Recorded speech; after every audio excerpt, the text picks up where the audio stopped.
way back in May 2009, thanks to His Excellency the President, Sir Professor Haji Jame, Grts, was on satellite, and then people started enjoying what actually had been missing for the past years.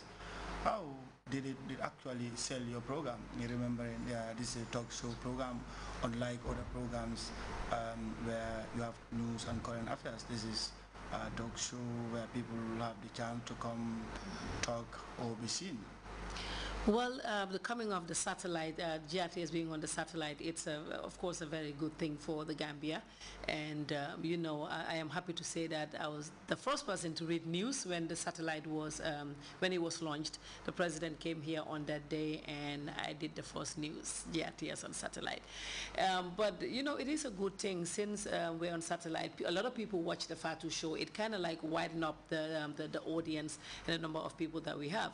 The disadvantage with that is sometimes people will call me, can you believe, and say, my wife left me because of you.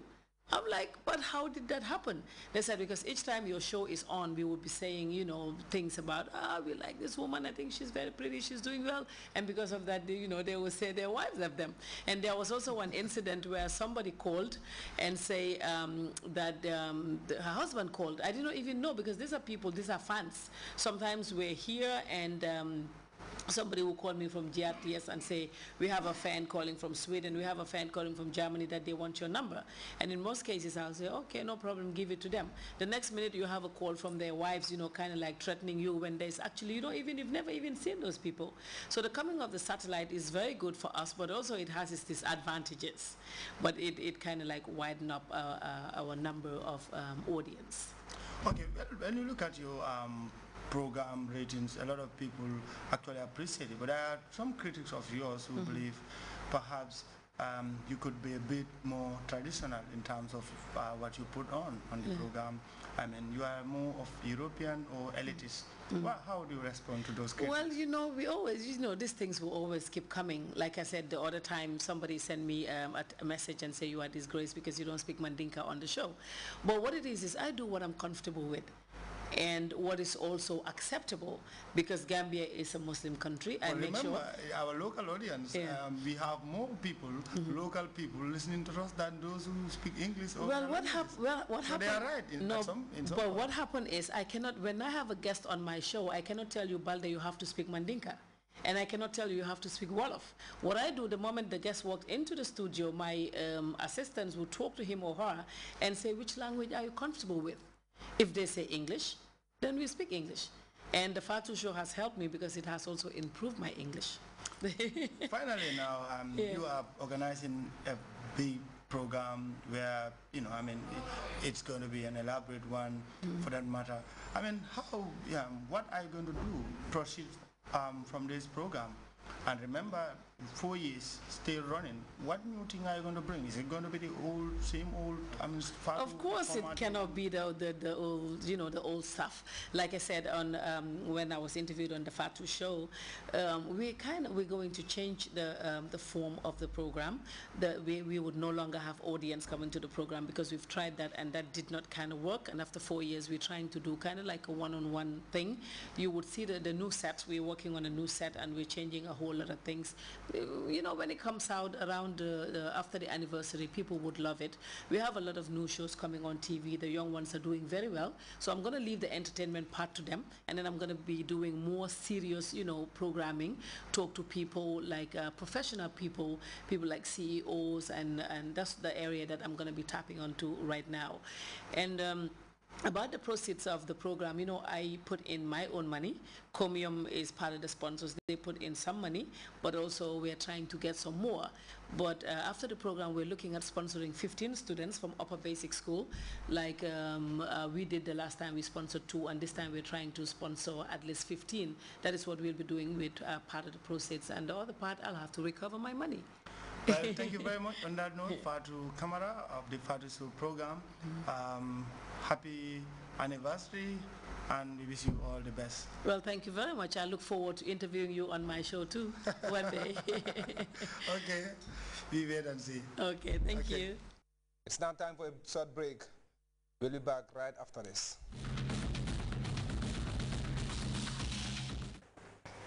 Pakistan is one country in Asia where women have risen to prominent positions of power.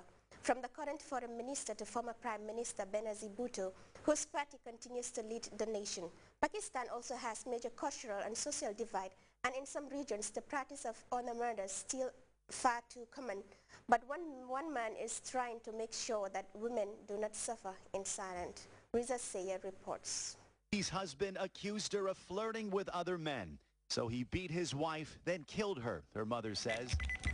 She knows this, she says, because she heard her daughter's frantic cries in a desperate phone call for help.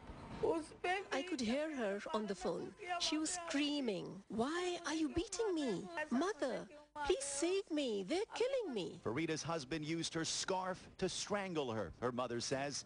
The bloody scar that rings her neck, too gruesome to show. I have cried so much. I have gone blind from crying. CNN has been unable to reach Farida's husband, but police say he denies killing his wife. He's not been charged or named as a suspect. According to police, the husband says a relative killed Farida over a land dispute. Police say they're investigating, but more than a year has passed since the killing. And activists are convinced Farida is another victim of an honor murder in Pakistan. That's Weekend Spectrum. Thanks for joining us. Join us next weekend for a brand new edition of the program. I am Nekuma Demba. And I am Orijana.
Financial services ya kala mutole ko doko aninka nyoma ko wala ka banko yurwande no ay foari abay o kamale krikio soni andiale hane foka buton kilindete doron sile ko do di la wolo lat o yati na musafele banjul abala bullo ko do ki kala contracto e passé ablay fere serekunda abala dinnu wala karam mu joki ka fama e bansang ay situ fele brikama ba abe ko do ki ka ba mai soma modu fele farafenya abe ko do ki ka bari ye bara imari be dawoda ise ko do kino wala samblaro ki yana ka to Reliance Financial Services idoku punda kende morning floor sudo banko kantaring batati je nyo sabati je abe dabe soniari woton ko ila sambalaro ki aning Lion Financial Services la min dabe soniari and no abe tariari. It is a tournament that captures millions of viewers around the world.